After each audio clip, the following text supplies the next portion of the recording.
नमस्कार दर्शकों, मैं डॉक्टर विशाल रामपुरी।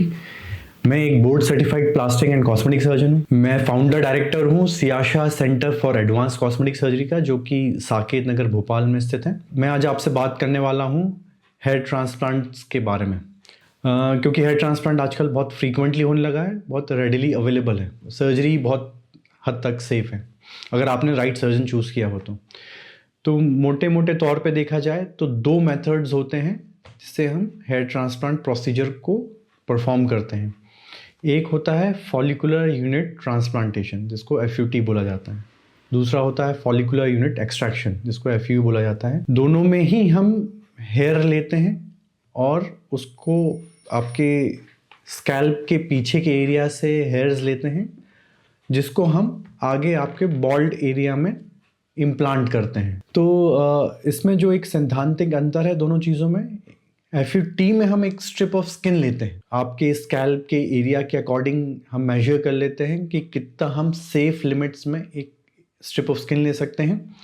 उसको मेजर करने के बाद हम वहाँ पे लोकल एनेस्थीसिया दे के एक सर्जिकल इंसिजन के थ्रू वो स्ट्रिप ऑफ स्किन को निकाला जाता है और फिर उसको स्टिच के द्वारा बंद किया जाता है।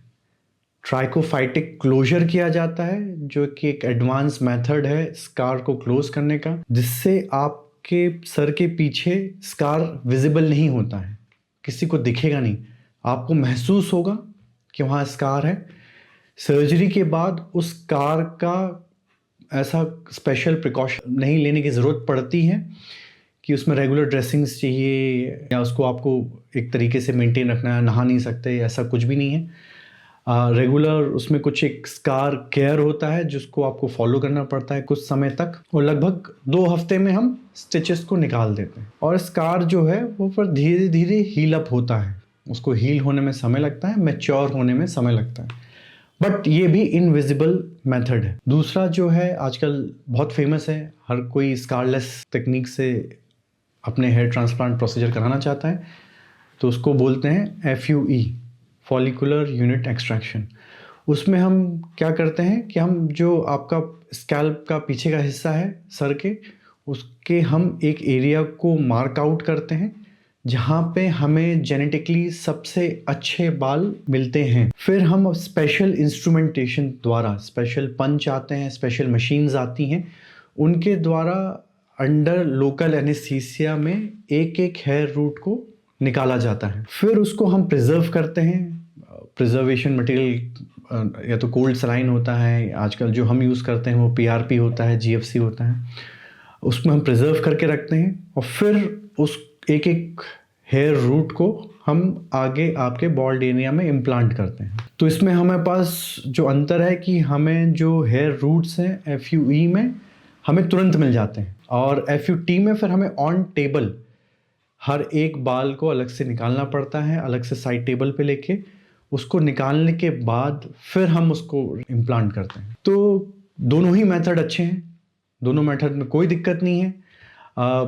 स्कार FUE में भी बनते हैं, लेकिन वो क्या 8 mm या 9 mm का पंच यूज़ करते हैं, तो उसके अकॉर्डिंग वो स्कार बनते हैं जो कि एक एरिया ऑफ स्कैल्प में रहते हैं। FUT में एक लंबी सी लाइन जैसा स्कार बनता है जो कि एक चंद्रकार शेप का रहता है और वो भी विजिबल नहीं होता है। स्कार हीलिंग का एक अपना प्रोसेस है, टाइम है, जिसमें समय लगता है। कुछ समय तक वो दर्द देता है, कुछ समय तक उसमें दर्द महसूस होता है, आपको छूने में अंतर लगेगा, किसी को देखने में समझ में नहीं आएगा, लेकिन आपको खुद को छूने में वहाँ पे समझ में आएगा, अंतर महसूस होगा। FUE में हीलिंग थोड़ी फास्ट होती है डोनर एरिया की। तीसरे दिन हम जब ड्रेसिंग निकाल देते हैं, उसके बाद से पेशेंट और वो जो उसका डोनर एरिया है कम्प्लीटली नॉर्मल होता है। उसमें भी हालांकि कहीं कहीं थोड़ा बहुत पेन होता है, लेकिन बहुत ही मिनिमम होता है। FUE में भी हम एरिया को ऐसे प्लान करते हैं कि जब आप पोस्ट ऑपरेटिवली देखेंगे तो कोई कह नहीं सकता कि वहाँ से हेयर निकाले हुए हैं। 3000 3,500 के अराउंड हम हेयर ग्राफ्ट लेते हैं, जो कि एक अच्छा खासा नंबर है, लेकिन तब भी वो नेचुरल दिखता है। वहाँ पे ऐसा दिखता नहीं है कि वहाँ पे लॉस है, हेयर की कमी है, ऐसा कभी महसूस नहीं होगा। दूसरी बात जो FUT है, थोड़ा सा टीम ज़्यादा बड़ी लगती है इसके अंदर, टेक्निकली थोड़ा सा एडवांस प्रोसीजर है, थोड़े इसके अपने आप में अलग चैलेंजेस हैं। FUE बहुत स्ट्रेट फॉरवर्ड प्रोसीजर है, टीम कम लगती है और इसमें हम प्रोसीजर को जल्दी फिनिश कर लेते हैं, जल्दी परफॉर्म कर लेते हैं। बाकी दोनों ही मेथड से रिजल्ट्स अच्छे मिलते हैं। दोनों ही नेचुरल हेयर ट्रांसप्लांट का बहुत ही अच्छा सेफ तरीका है और आप सर्जन से अपने पूछ सकते हैं कि वो कौन से मेथड में कंफर्टेबल है, लेकिन आप दोनों मेथड्स में से किसी को भी चूज़ कर सकते हैं, इसमें कोई भी दिक्कत नहीं। आज का मैं वीडियो यहीं समाप्त करूँगा। आपके अगर कोई और सवाल हो, आपके मन में कुछ क्वेरी हो, तो आप प्लीज़ कमेंट बॉक्स में कमेंट करके पूछ सकते हैं। मैं पर्सनली उसका जवाब देता हूँ। और प्लीज़ मेरे चैनल को लाइक, फॉलो, सब्सक्राइब करें। नमस्कार, थैंक यू।